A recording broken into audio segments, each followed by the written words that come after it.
是在地新闻，后来乡亲继续来看这个回答的执行长王仁芬，大概来台湾拢造成大轰动。讲最近有网友找到王仁芬身份证的字号，搁加公开伫个社群平台，讲王仁芬的身份证是 A 来开头，无算是台南人，结果是引发到众人的愤慨。有律师讲，这已经触犯到告诉法。科技专家柯美华嘛伫个面册来透露，讲已经有回答的员工甲图掠落来，转互因公司的法务，随时会当甲告。这个网友嘛紧张咯，赶紧改名，搁甲文章来汰掉。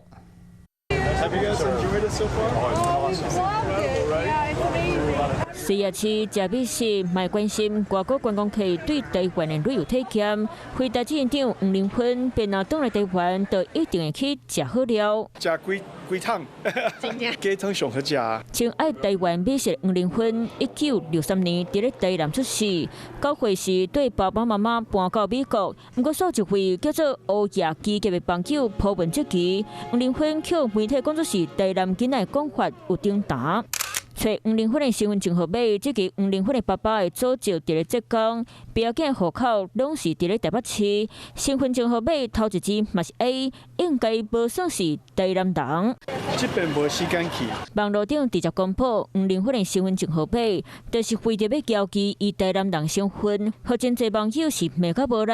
科技专家柯美华嘛伫咧面册讲，已经有回答的员工掠图交予公司的法务。如果是违法收集的部分，恐怕会构成个资法，最重可处5年以下有期徒刑。就算欧亚基业无甲身份证号码全部写互大家看，安尼表示有犯法的记录。他已经明确讲说黄仁勋的身份证字号了，所以不会因为他打马赛克，那就可以逃避刑责。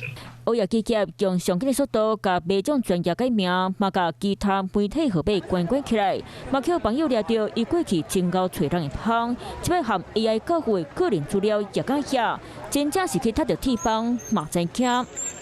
Hello， 我是郑雅芳。想要抢先掌握最及时的新闻资讯吗？赶快订阅、按赞、开启小铃铛，锁定华视新闻 YouTube 频道。